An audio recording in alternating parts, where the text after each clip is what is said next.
Welcome back to night 2 of Holiday House.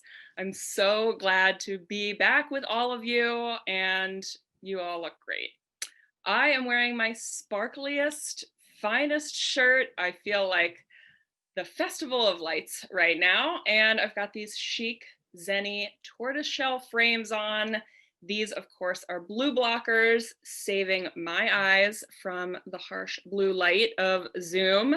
But of course, you can get your Zenni glasses in your prescription as well. And I just want to give you a little hint. Zenni's Cyber Monday sale is still going on. I love a Cyber Monday sale that goes all week because really, who among us can get everything together to shop on a Monday? So that's still going on until Saturday. Check it out. You can get 25% off orders of Zenni glasses. So I'd like to thank our partners tonight. Special thank you to Kendra Scott, Brooklinen, Uncommon Goods, The Sill, Sips by, Fairy Tale Brownies, 1-800-Flowers, and of course, our presenting sponsor, Zenni. So without further ado, I want to kick us off, but let's hear a word from our sponsor, Zenni. I thought I'd feel this way. Don't hold on to me. It's all worth it. Ladies, Chris. I hear that's really bad for you. What? No, this is about finding true love. No, I mean the screen. Oh, no, we're all good there. These Zenni lenses, they block the blue light. I mean, that's still really bad for you. This is amazing. Please go away. Chelsea. Oh, no, don't pick her. Oh. We are so thrilled to dive into tonight's programming. I'm so ready for this. It's a holiday cocktail demonstration from Drink What You Want author John deBary. Now, John deBary began bartending in 2008 at PDT, the world famous and James Beard Award-winning New York Speakeasy. He joined the acclaimed Momofuku restaurant group a year later, where he was the group's bar director until 2018.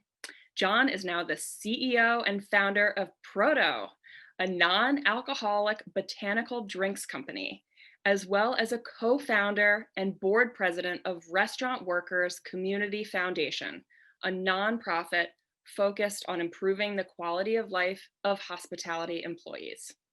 He lives in New York City with his husband and cat. We are going to see John do an amazing cocktail demonstration for us right now.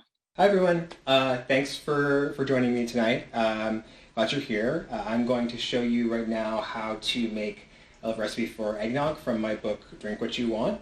It's from the Feeling Festive chapter, and it's pretty much one of the most quintessential holiday, winter, just fun drinks that I can think of. It's pretty easy to make in advance. You don't really need any special bar tools to make it. You can use pretty much any standard kitchen equipment. Also, the recipe itself is really forgiving. It doesn't need a lot of precise measurements. You can switch out a lot of things if you want. You can change the spirits up if you want. You can do a lot of modifications to it, and it doesn't fall apart, if you will. So the basic ingredients which you're going to need is a dozen eggs. I have gone ahead and separated them out ahead of time, so you're not watching me separate eggs for 5 minutes. I also just did some whisking in advance to make sure that you're not listening to me drone on with an egg beater for too long. I like to use a mixture of high-proof rum. I use Smith & Crust here, American whiskey like bourbon or rye. I've got a Rittenhouse rye here, and then a French brandy, a cognac.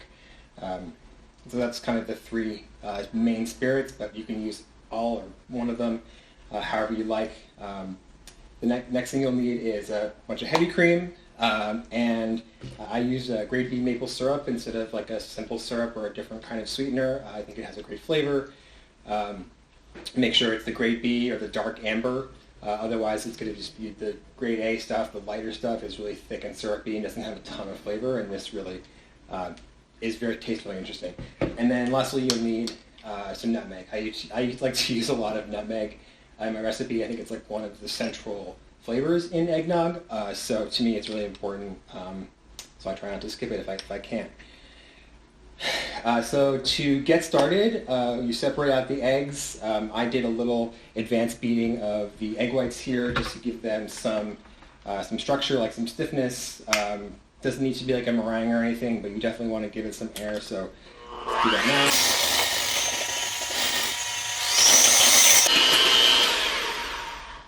Okay, cool. So once you've got it to about here, frothy, you can just let it sit for a minute. Next, you'll take the egg yolks that have been separated out. And if you don't feel like using raw eggs, I understand. You can use pasteurized from the store. That's totally fine. You just have to substitute out the volume. But for me, the eggs are really important. I like to use like pasture or humane eggs because they have this nice sort of rich golden color and flavor that actually comes across really nicely. And when you're drinking a drink that's mostly raw eggs, you want to make sure it actually has like some integrity there. So you have the egg yolks, and then it's pretty simple across the board. You want to mix 8 ounces of spirit, of each spirit, and then 8 ounces of heavy cream.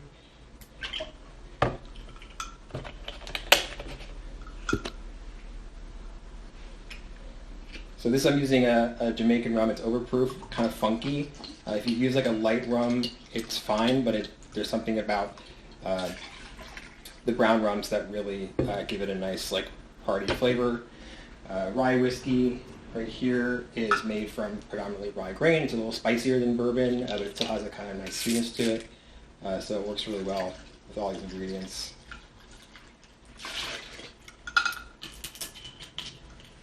And then lastly, got some French brandy, cognac. It's a grape-based spirit. It's aged in barrels. Great in a lot of cocktails, but also great in eggnog. So again, you're just using 8 ounces each. It's a cup each. You don't even need like a fancy jigger. This is just literally a kitchen cup measure. And then lastly, we're doing 6 ounces of the grade B maple syrup, and I like to just use the same measurement and go a little thin on it. So you're just kind of getting around 6 ounces. All right, I'm going to give that.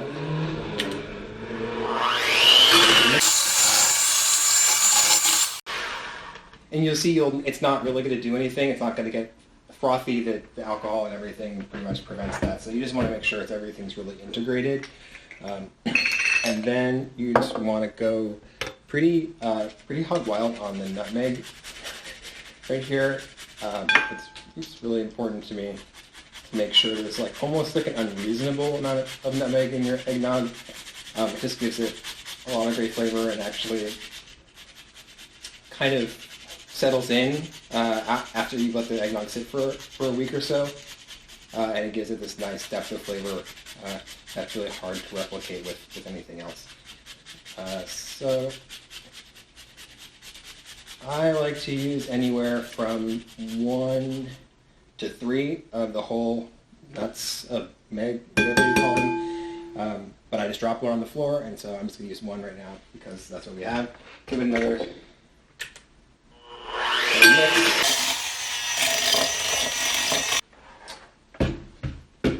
And then kind of probably the most delicate thing here is you just want to fold in the egg whites just kind of gently into the whole mixture.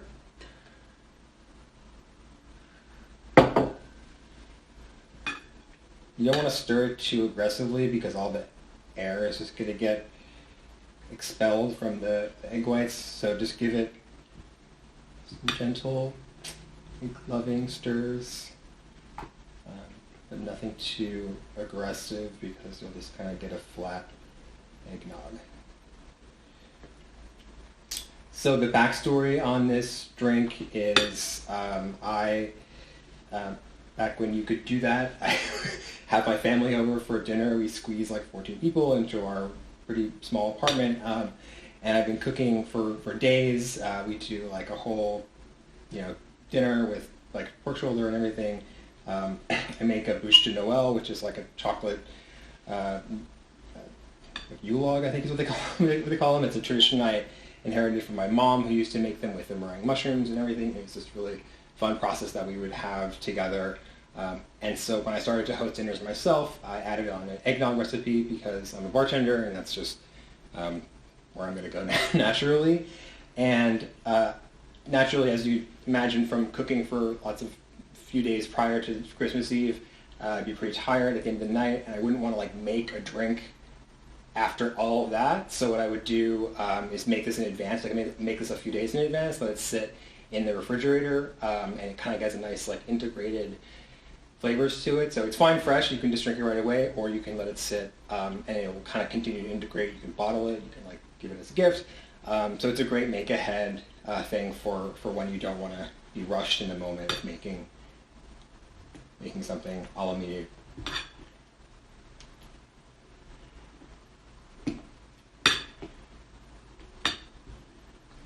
Okay.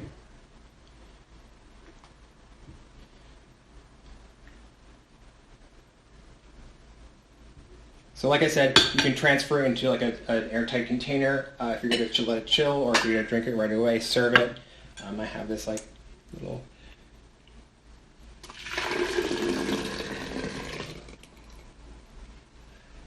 this guy.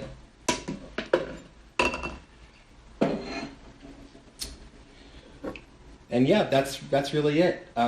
If you want to make this without alcohol, I wouldn't recommend just making it straight up without alcohol. I'd recommend just replacing some of the volume with something else. There are a lot of substitute spirits out there that could work really nicely.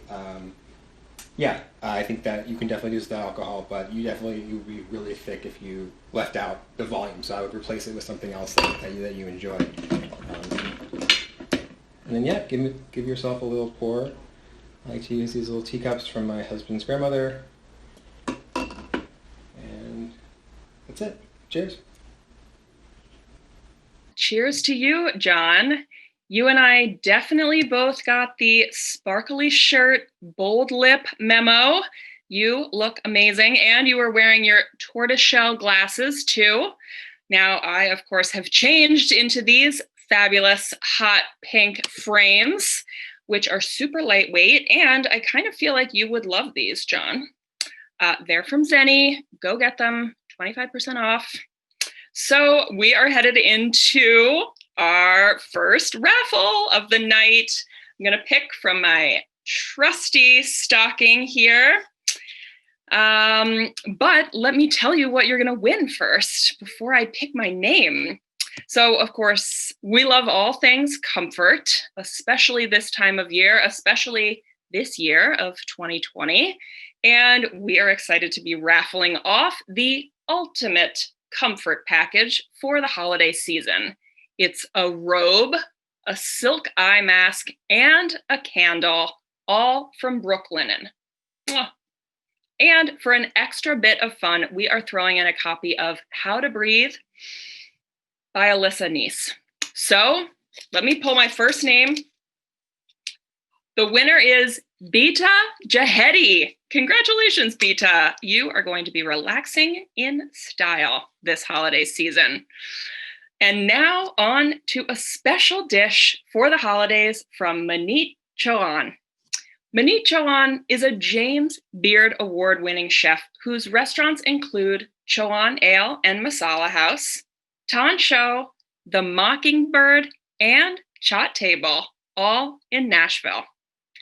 Prior to becoming an executive chef and judge on Food Network's Chopped, Maneet worked in some of the finest hotels in India before moving to the US to study the culinary arts. She lives in Nashville with her family. Welcome, Maneet. Hi, how are you guys doing? So excited to be here. You caught me right in between reading this amazing new book called CHAAT, which has been kind of written by Jody and me. So yes, I am taking a minute to brag. I'm taking a sip of wine. So cheers, guys. So amazing. So holidays are here and we're all in a really festive mood. So I am going to show you one of my favorite recipes of all time, and it's in the book. It's a star fruit, and a potato chaat. Now, chaat translated from Hindi means, to lick. So these recipes in this book are so lickable and so delicious. And sweet potatoes, I mean, you think of the holidays and of course you think of sweet potatoes, right? This is a really, really easy recipe. But the fun part about this recipe is you can take it and you can put your own spin and twist on it. So let's get started. So for a sweet potato chaat, you need, of course, sweet potatoes. So what I have done is that I take a sweet potato, you nicely scrub it, and then go ahead and with a fork, just go ahead and puncture some holes in it. What we are going to do is we are going to go ahead and bake this. Now, I've got to tell you, this is Indian street food at its best, and it is served during the winters in India. Now, the first time I had this chaat was fairly later on. I mean, around 10 years ago when I went to India, and it was incredible. The sweet potatoes in India are white in color, so they are slightly different and also sweeter. I've also used purple potatoes to make this because it looks so beautiful. Now I've gone ahead and punctured the skin. I'm going to put a little bit of oil on this. And of course, this is in a foil sheet. Going to put some salt and then wrap it up. And in the oven this goes. It takes at 350 degrees, it takes around 30 minutes. And through the magic of TV here, it's already nice and roasted. So what I'm going to go ahead is I'm going to go ahead and peel this. Now, the other thing you can also do is you can take sweet potatoes, cut it into small cubes, toss it with oil and salt, and again, put it in the oven. This is also a great way because you can get the edges which are charred and it adds more flavor to it. You can also go ahead and cut the sweet potatoes and boil it. That works also, but make sure if you're boiling it, the water is nice and salted. So now I'm going to go and peel this.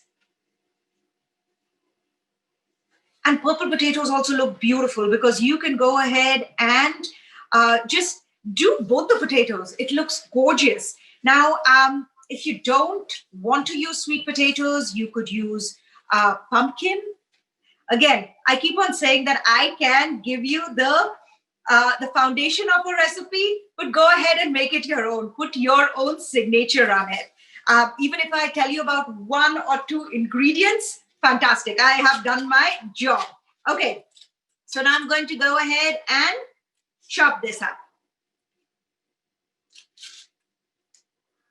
Now, what I love about this recipe is that it celebrates the sweetness of sweet potato. So right over here, I'm going to go ahead and cut this.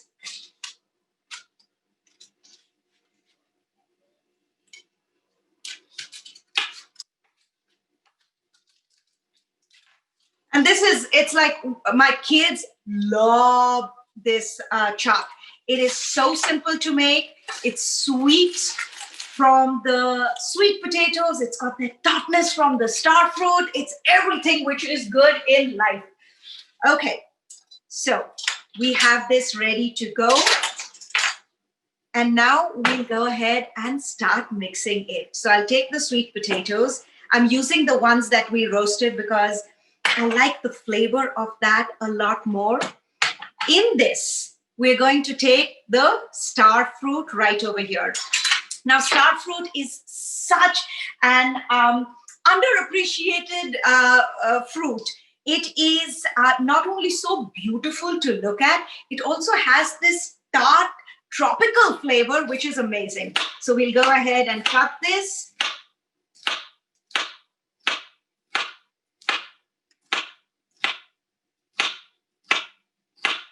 And it just looks so beautiful. Like if you put this on a large platter on your holiday table, oh my God, it is going to be a showstopper. Then I have some cilantro right over here. Now with cilantro, what I like to do is I like to keep some of the stems on because that is where the real flavor of the cilantro is. So we'll go ahead and chop that up. So cilantro is done.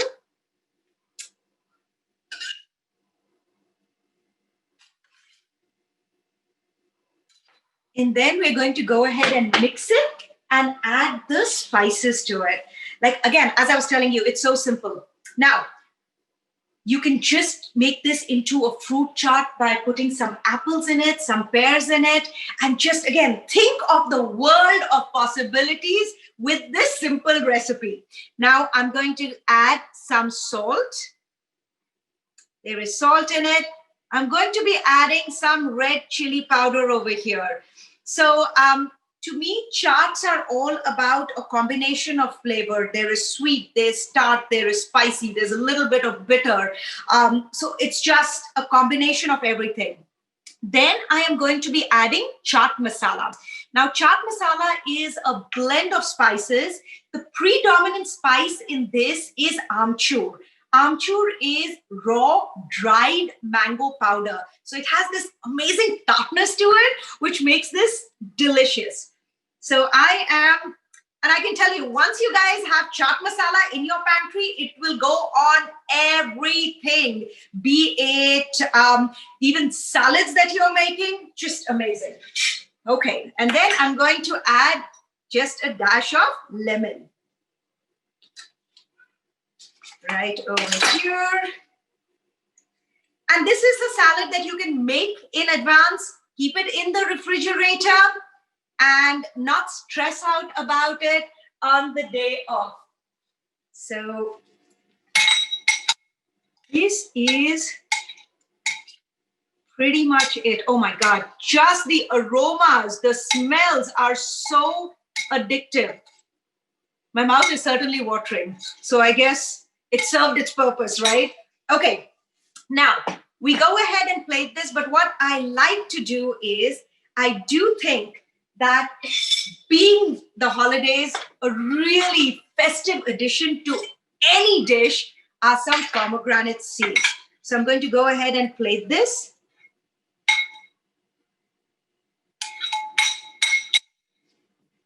And then let's go ahead and seed some pomegranate seeds. So I am going to take a pomegranate. Now this is one of the easiest ways to seed a pomegranate. You cut it in half.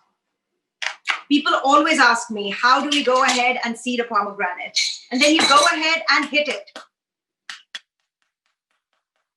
And it falls down. Whoopsie.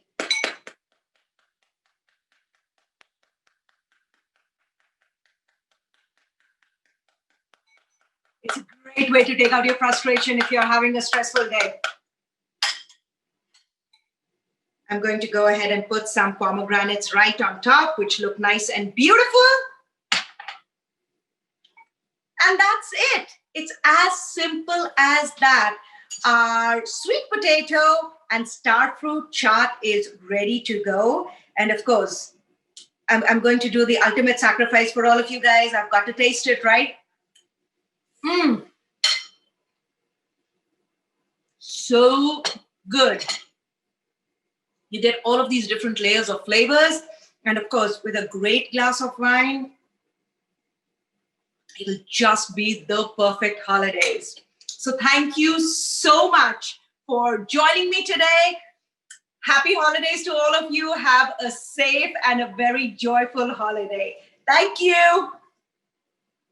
Maneet, that was amazing. First of all, you look so festive in your holiday sweater. That chaat looks wonderful. And you've given us our next stress buster. I'm going to be hitting a pomegranate all day long after my next wild meeting. So I just want to give a quick shout out to Jenny and Brian, our ASL interpreters, who are killing it tonight. I loved watching Jenny hit the pomegranate. That was awesome. So you'll see I've changed into my third pair of Zenni eyewear for this evening. These are really fun because they go from serious to party, brown at the top and turquoise at the bottom. I'm loving these. So we are getting into our next raffle. Oh, I have to say, I am a plant lover. Exhibit A. So this one I'm really excited for. Brighten up your home with some greenery, as our next partner says, and I agree with. Plants make people happy. And we hope you're happy with a gift card from The Sill. We will also be sending the winner a copy of All We Can Save, edited by Ayanna Elizabeth Johnson and Catherine K. Wilkinson. So who's ready to get some plants in the mail? Let's see. Our winner is, congratulations to Helene Lord. Yay, Helene. You're going to be a plant mom in no time. So now that we've gorged on CHAAT, or we wish we had, who is ready for some dessert? I'm so excited to announce Claire Saffitz is here with the ultimate dessert demo. Claire Saffitz is the former host of Bon Appetit's Gourmet Makes and is a contributor to the magazine. She studied French cuisine and pastry in Paris after graduating from Harvard. Originally from St. Louis, Claire lives in New York City. Welcome, Claire. Thank you for having me. Thank you so much. I'm so happy to be here. I want to say happy holidays to everyone. Thank you for joining me and all of us. So I am here tonight to show you a recipe from my cookbook, which is called Dessert Person. I'm really excited to show it to you. We are getting into prime holiday baking season. So if your oven already isn't on, then you'll probably be turning it on very soon. This is the season for holiday cookies and cakes and kind of show-stopping desserts. So the one I'm going to show you right now is a really simple recipe in my book. It is a turmeric and kabocha squash tea cake. And this is baked in a loaf pan. It is a style of cake called a quick bread, meaning it comes together really, really fast. So I have all my ingredients here. The first step of pretty much any baking recipe is always to prep your pan and preheat your oven. So I have my oven on 350. Also, I just watched Maneet segment, and I feel like I've done this wrong compared to her. I do not have a festive holiday sweater, and I do not have a glass of wine. So I'm taking notes from what Maneet did next time. Okay, so I have a loaf pan here. The fat in this recipe is coconut oil. And so I've actually greased the pan with coconut oil. Pretty much whatever fat I'm using in a recipe, whether it's butter or olive oil, whatever, I use that for the pan. So I just brushed it lightly with a bit of coconut oil. And now I have a piece of parchment paper. And parchment paper is sort of a siliconized baking paper that is nonstick. And so I usually line my pan with parchment paper. You can see that to prevent sticking. And because I have some oil in there, it adheres to the sides of the pan really easily. And you can see that I have cut the paper exactly to the width of the pan. And then when your bread is done, you just lift it right out. So that's super easy. I'm going to put that aside. Now, quick breads follow a basic method that goes like this. You mix all the dry ingredients together, you mix all the wet ingredients together, and then you mix them together. And then that's it. So there's no hand mixer, no stand mixer. It's very easy. So I have, this is all-purpose flour. I have 1 medium bowl for the dry and 1 medium bowl for the wet. This has some really interesting warm spices in it. So the first spice is garam masala, and that's 3/4 of a teaspoon. It is a warm spice blend used in Indian cuisine. It lends a really interesting spicy complexity to this. And then, as the title indicates, there is some ground turmeric. That gives the cake a really beautiful golden color and a subtle flavor. In addition to those, I have kosher salt and some baking powder. So I'm going to stir all of that together. And with the spices in there, it's really easy to see when it's well blended because I have the color of the spices dispersing. So that's that. I'm going to set that aside. And now I'm going to start to mix my wet ingredients in a separate bowl. So I'm going to start with my 2 eggs. And I should mention all of the ingredients are room temperature. When it comes to baking, very often you want everything to be at the same temp. Just comes out better, leads to a better texture. So that is 2 large eggs. And now I'm going to start by mixing it with the sugar in this recipe. This is 3/4 of a cup, your standard granulated sugar. And then a fun addition to this recipe that I think makes it really great for holidays, some maple syrup, 2 tablespoons. And make sure you use the good stuff, the like pure maple syrup. Don't use anything with like maple flavoring. You know, a little bit goes a long way. It's just 2 tablespoons, but it really does give the entire cake the lovely flavor of maple. So I want to whisk all of this together really, really well before I add my other wet ingredients. I also have, by the way, some of that sugar is here. I set that aside. That's 2 tablespoons. That's going to go on the top of the cake. So I'm whisking this all together. And I want this mixture to get slightly thickened, and it will look a little bit paler in color. And that's because we're working some air into it. Some of that sugar is dissolving. Sorry, I have my bowl down here because I get like better leverage, so you can't really see it, but I'll show you what it looks like. So this step takes like a little bit of elbow grease. You could do this in a stand mixer if you wanted to, but I love the kind of ease and simplicity of a loaf cake. And I think this is a great holiday recipe, 1, just because of the flavors, but 2, because quick breads are so makeable and so freezable. So, you know, you can double the recipe, make 2 loaves, stick 1 in your freezer. You can have it to give as gifts. Like it's, you know, theoretically shippable. You could put it in the mail to a family member if you're not going to be seeing them in person. So it's just super flexible and it keeps for a very long time. Okay, so this mixture is a little bit thickened and a little bit lightened. Let me get closer to the camera to show you. I don't know if you can see that. So that looks good. Now I'm going to add a little bit of vanilla extract. Here I keep a jar of my own vanilla extract, and every time I use a vanilla bean in a recipe, because they're quite expensive, I take the empty pod and I stick it in this jar, and it just infuses, and I have my own vanilla extract. So that was just a teaspoon of vanilla. And now I'm going to whisk in the fat in the recipe, which, as I mentioned, is coconut oil. This is a virgin coconut oil, and that has like a pretty strong flavor of coconut, which I love. If you don't love coconut as a flavor, you could use refined coconut oil rather than virgin, or just use vegetable oil. That's good too. So I'm whisking this in. And what I want to happen is I want that oil to emulsify with the eggs. And that just happens from like some vigorous whisking. So the coconut oil is solid at room temperature. So a little bit of it had solidified. So I'm just going to whisk that in, and that'll all break up. So now the mixture is even thicker because that oil is all emulsified. What you'll see is a smooth mixture. You won't see like the fat kind of sitting on top.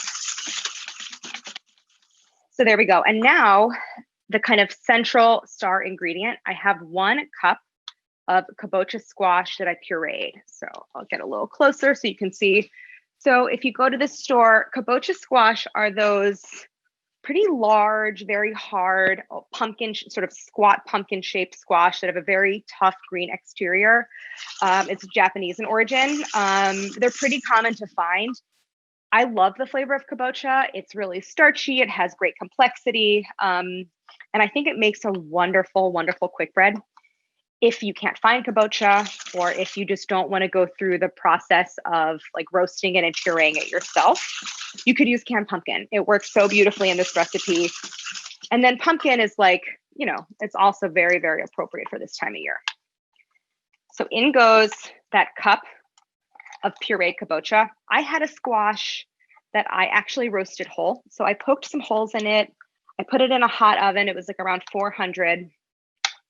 And I roasted it on a foil lined sheet until a skewer that I poked in went through easily. And then I, you know, scooped out the seeds, scooped out the flesh, pureed it. And it made a lot. So I actually threw it in the freezer, and this is the stuff that I had frozen. So it's just super easy. Nice to have on hand. If there's some lumps in here from the kabocha, don't worry about it. That's totally fine. Now I'm going to mix together the wet and the dry. Like I said, this recipe comes together pretty quickly once you have the kabocha squash done. Or canned pumpkin, it's just as good. So now I always go wet ingredients into dry. It tends to produce fewer lumps. You're less likely to have pockets of flour that don't incorporate. So that's just a good rule of thumb. You want to go wet into dry if you're making muffins, if you're making pancakes, anything like that. So I'm going to scrape all of that in. I love a flexible rubber spatula, always.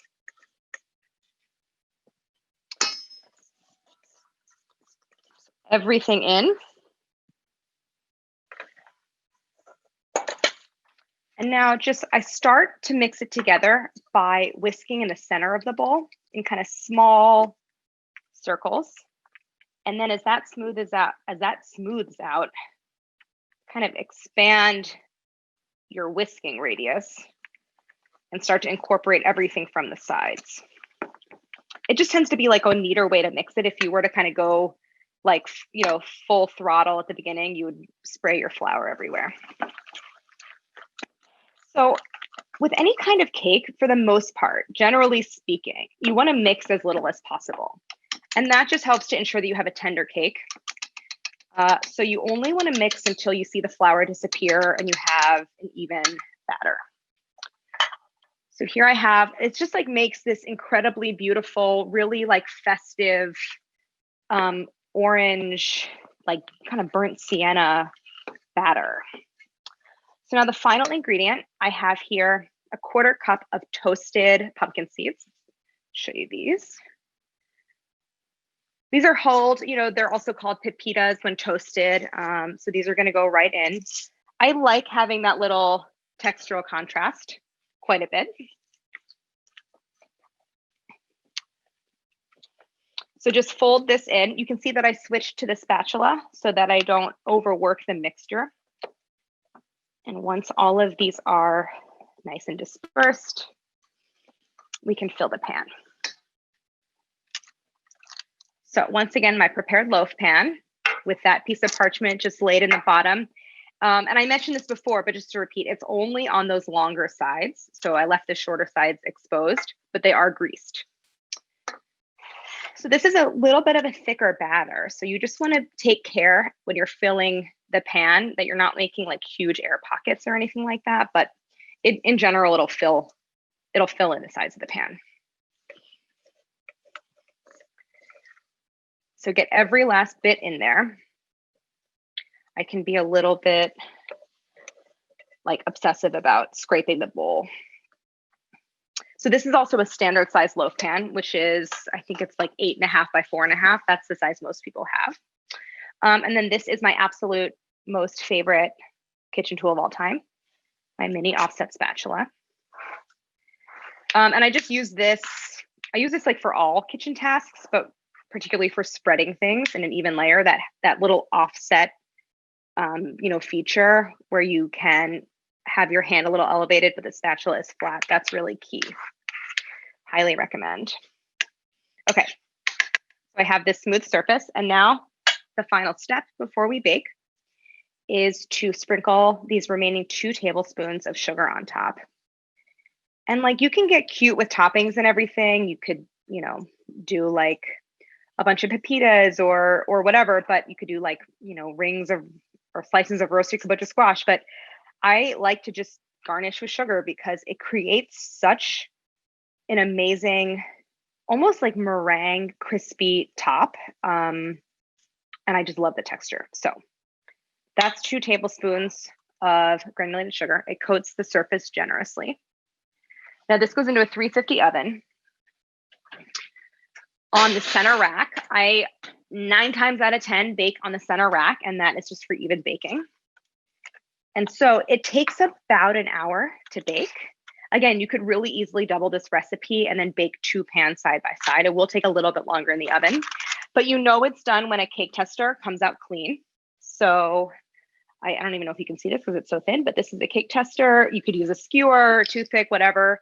The top of it will kind of crack. You can see that this is one that I've baked and has cooled. So you just want to sort of poke down into that thickest part and it should come out clean. So that's how you know it's done.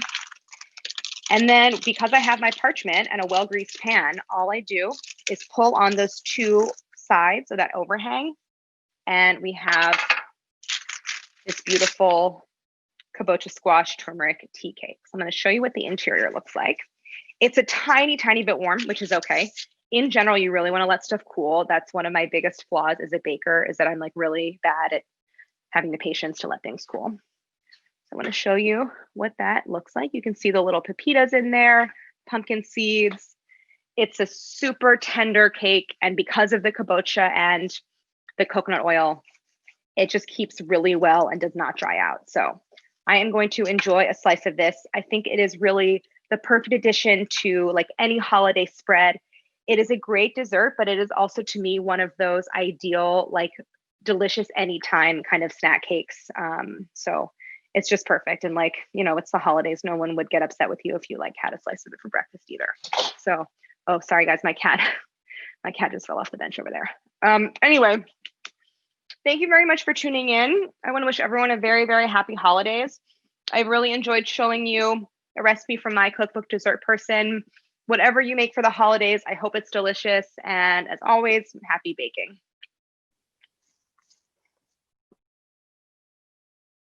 Wow, Claire, that looks amazing. I will be over for my slice momentarily, so just answer the door whenever I ring your doorbell. I can really barely walk and talk at the same time, so that was very impressive. All of our demonstrators tonight who can make a whole recipe while explaining it to us and never skip a beat. And I will be garnishing everything with sugar from now on, so. Thank you for that, Claire. You'll notice I have my next pair of blocks by Zenni on. These are some fabulous thick peach ones, which I am very, very into. I think they look fabulous on me. So we are headed into our third raffle of the night. This is by Kendra Scott. I'm so excited to have another raffle from our favorite jeweler, Kendra Scott. This time we are raffling away a pair of the Abbe rose gold hoop earrings and the malachite tumbler candle. With this prize, Random House is including a copy of Untamed by Glennon Doyle. So let's see who our lucky winner is. Congratulations, Katie Wood. You are the winner. You're going to look gorgeous in those rose gold hoops, or just wrap them up and give them to someone you love for the holidays. So with every good holiday meal, there is nothing better than a beautiful tablescape to pull the entire evening together. My mom knows this. She loves a tablescape. So we are lucky to have Chantal, Aida, Garten, and Ryan Benoit here to talk us through a holiday tablescape. Chantal, Aida, Garten, and Ryan Benoit are the founders of The Horticult, a gardening and lifestyle site that Better Homes and Gardens named the best gardening blog of 2015. Previously, Garten was a writer and editor at NBC Universal and on the editorial team at Vogue. She also has bylines in Zagat and the New York Times. An engineer, designer, and founder of Sky Pots, Benoit invents and builds modern furniture and planters. They both live in California. Welcome, Chantal and Ryan. Hello, happy holidays. Hi, Abby. Thank you so much for that warm intro. Yeah, thank you. Love the peach frames. So I want to like eat and drink everything that everyone has made tonight. Hopefully this will be a little bit of natural eye candy. Happy holidays. We feel strongly that you all should make yourselves a really nice, wonderful tablescape centerpiece for yourselves this year, or make it for someone else and drop it off on their porch. Again, I'm Chantal, one half of the Horticult. And I'm Ryan, the other half. And I live down in San Diego. Chantal lives up in Los Angeles. I'm outside in the Horticult headquarters, we call it. And we got a couple of very quick window box centerpieces for you, inspired by our book, How to Window Box. Yes. And yeah, so I am going to be showing you how to make how to make one centerpiece for indoors using a very special house plant called the holiday cactus, aka Thanksgiving cactus, aka Christmas cactus. So she is a jungle cactus native to the mountains of coastal Brazil, southern Brazil. And yes, her Latin name, her genus name, her legal name, her government name is Schlumbergera. Ryan, can you hold up that paper again? Schlumbergera. Phonetic pronunciation. Yes, Hope that's not that backwards. is, All right. yes. Okay, beautiful. So that's the Latin name, that's the genus name. There are many, many hybrids, as you'll see. So yeah, there's a good chance that your parents or your grandparents have had these. And they're Well, getting mine popular did. again. We Yeah, had I know one- that We had one in the Uh-huh. centerpiece at my parents' house for Thanksgiving. It was wonderful. this year. Yes, it was. It was a single plant, white blooms, and it just kind of lit up the. It was white blooms on a white tablecloth, so it just lit up. It was beautiful.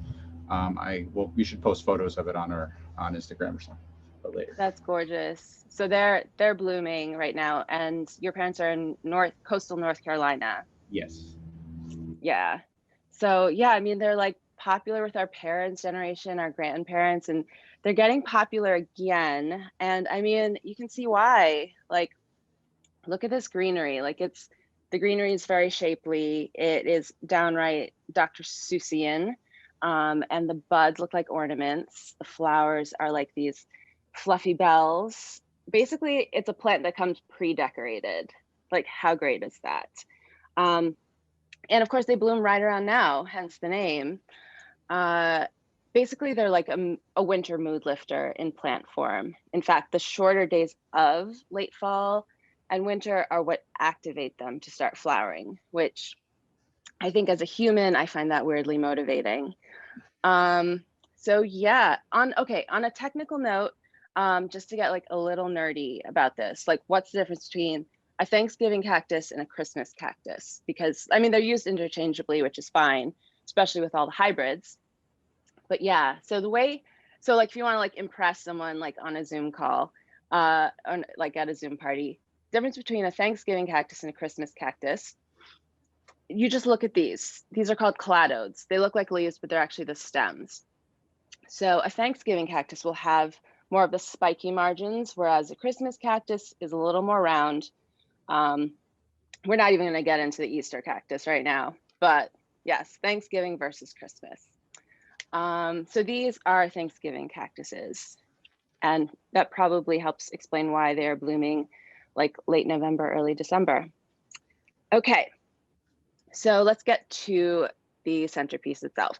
So I picked these up for $7 each, 4-inch pot from my local nursery here in LA. This hybrid is called Exotic Dancer. Yes, ma'am. And this one is called Pandora's Box, which is going to have white blooms with some pink outlines. And yeah, then I got this simple 18-inch redwood window box for about $15 from the same nursery. It's really beautiful.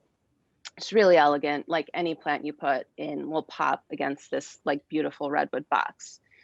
And I filled it before the call. I filled it with a soil mix of about 2/3 cactus mix and 1/3 pumice. I can show you here in this jar though.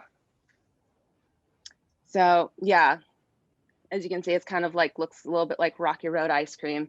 The white pumice inside is important because it helps with drainage. These plants, like any of us on a winter day, do not like to have wet feet. They need the water to drain through nicely. Okay, so I left this one out to demonstrate the potting procedure. So just squeeze it out of its original pot. So throw this down. I have a canvas drop cloth underneath this table. Lightly loosen the root ball and just drop it in.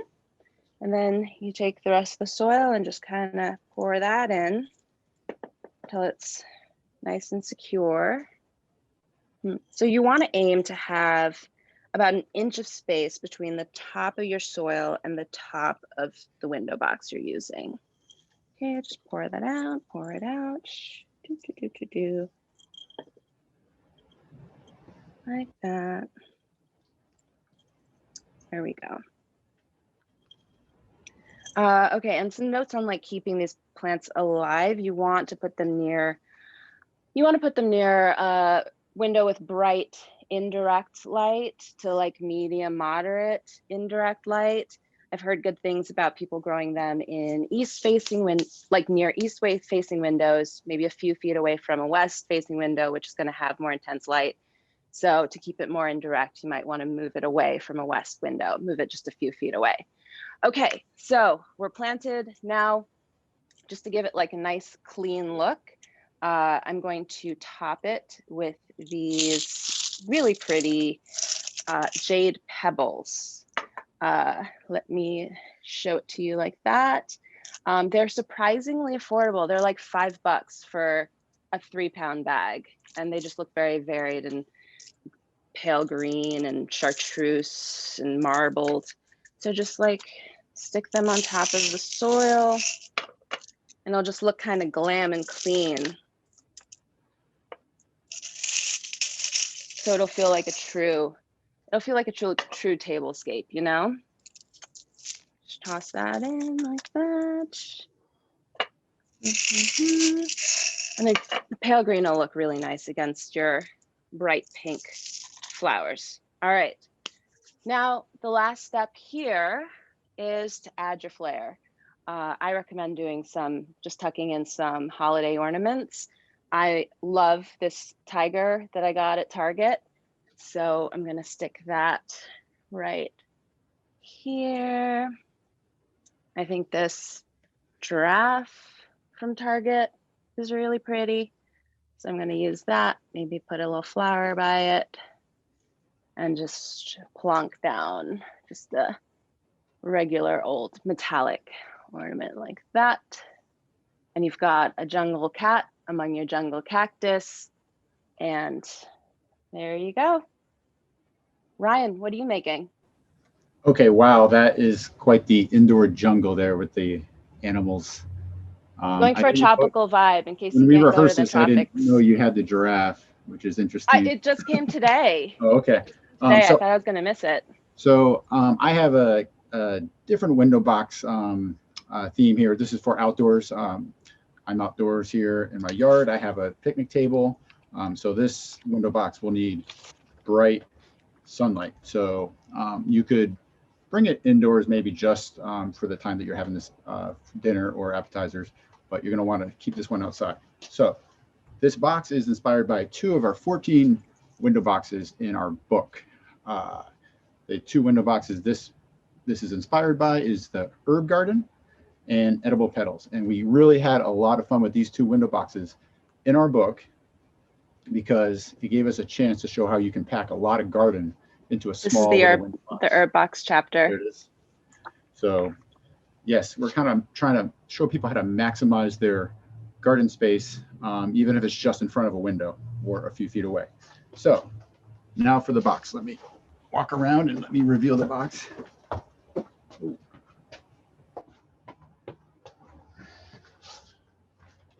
Oh, and by the way, about watering this, we just had a question about watering the Christmas cactus.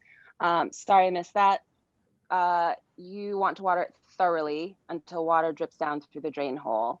Probably do it at the sink, and then don't water again until just the top of the soil starts to feel a little dry. But I like to give it a little bit more water when it's flowering, but do not overwater it. Okay, so Sorry, here's Ryan, here's the window box itself, and you can see I have for this one I've already pre-made it. I'm going to do a quick demo on how to make this, but this box is completely edible, except for a few things like the wood box. You probably don't want to eat that, or the snow here that I topped it off with. These plants are. This is alyssum. This is viola. This is This is rosemary, and then you have nasturtium, and you have oregano all the way over here. I don't know if you can see that. Hopefully you can. Is that a good look of it? Beautiful. So Yeah. all this stuff is edible. Oh, yeah. And what I like to do with these petals, I use them, I freeze them in blocks of ice, and then they make great square ice cubes. You can kind of see them there. That one melted a lot since I got it like 10 minutes ago, but that works really good with the gin and tonic. And that one maybe vodka tonic, or maybe just club soda. So That looks now I'm going to delicious. show you how I actually did this really quickly, because the funniest part about this box is that nothing is actually planted in this box. So I basically used the cache potting method, where I did not take the plants out of their nursery containers. I just cut up a bunch of 6-packs and 3-inch plastic containers and tucked them in a box. And I'll show you how I did that quickly. Oh yeah, so I mentioned the ice. I also got these cool little cactus lights, little LED powered lights, battery powered, which could just turn on, and you can leave them in the center of your table without any cords. So I'm going to set up my camera over here on my little demo bench.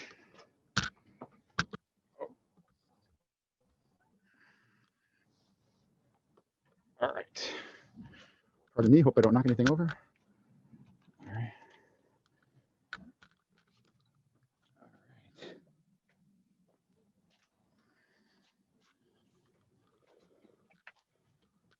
All right, so here I go. I think this will work. All right.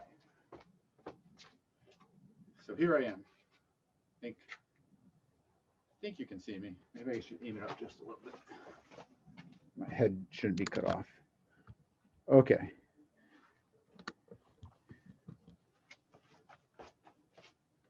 Here we go. So I got another window box. It's very similar to Chantal's, except the this is stained. I think it's stained redwood. Got a drainage hole, but then again, I'm not planting right now because this is a low commitment window box. I may decide to put these in a hanging basket later, so I might want to dearrange them and put them in a hanging basket later.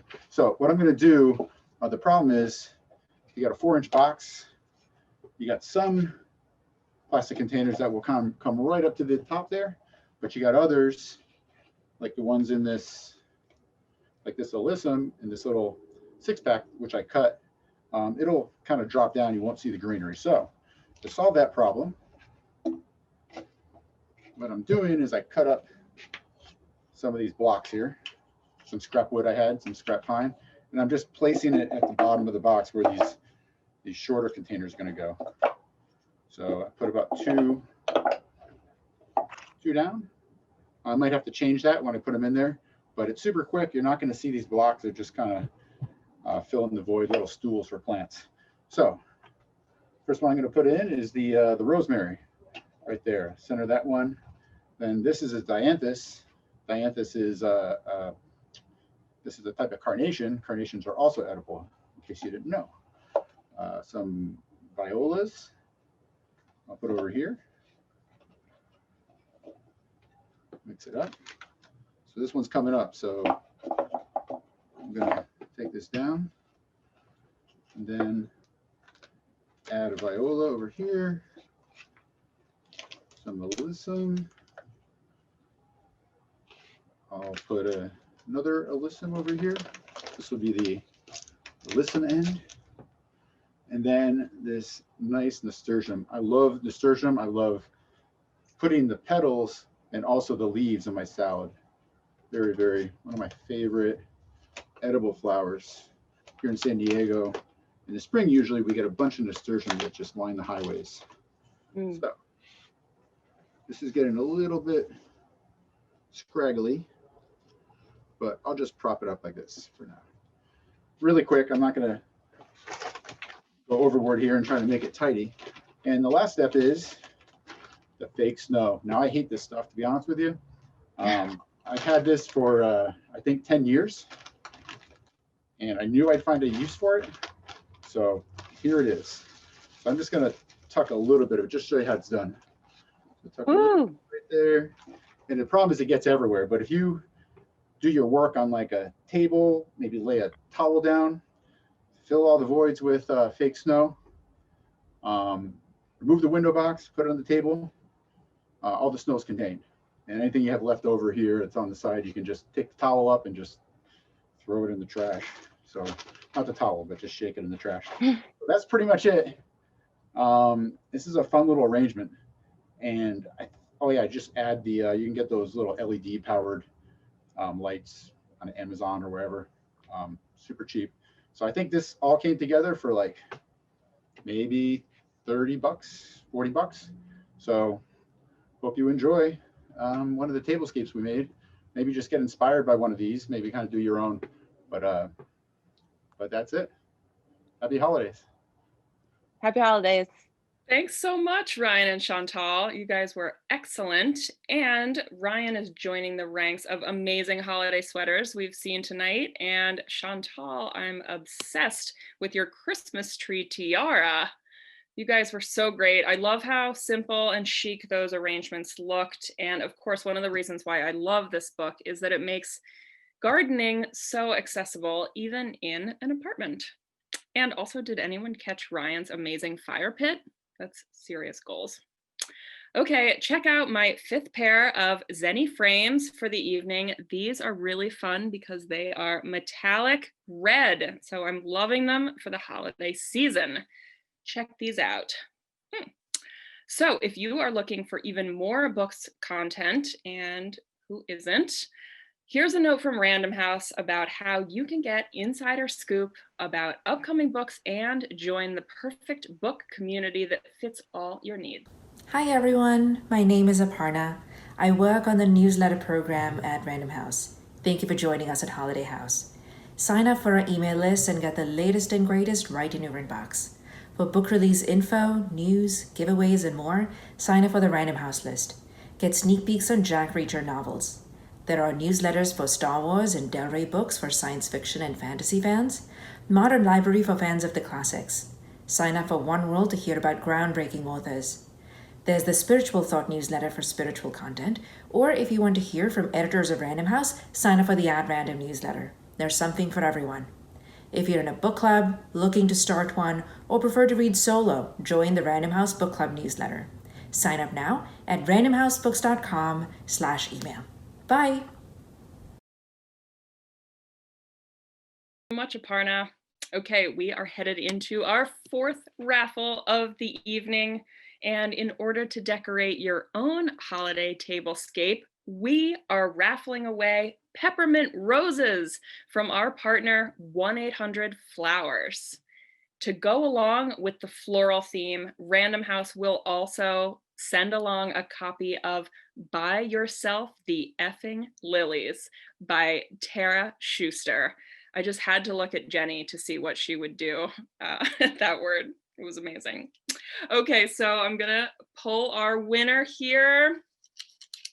Melissa Usack, congratulations. Yay, Melissa. Your table is going to look gorgeous with those peppermint roses. And now check out my final 6th pair of Zenni frames. They are purple and wire on the bottom. I have to say, you all have made me feel so good all night in the chat. Everyone has said that they like each pair better than the last. So thank you for that. Don't forget to check out Zenni's Cyber Monday sale, still going on now. And we have a special video to share from our sponsor, Zenni. I hope I'll be starring in these commercials this time next year. Tout est chaud, tout est joli.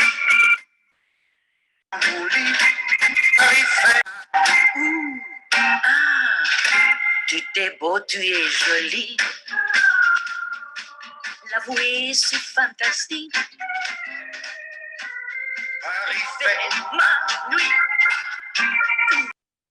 Well, there you have it, everyone. Thank you all for joining us this year for Penguin Random House Holiday House. We loved celebrating the holidays with you, and I hope you all stay safe, stay healthy, hold each other close, not too close, and cheers.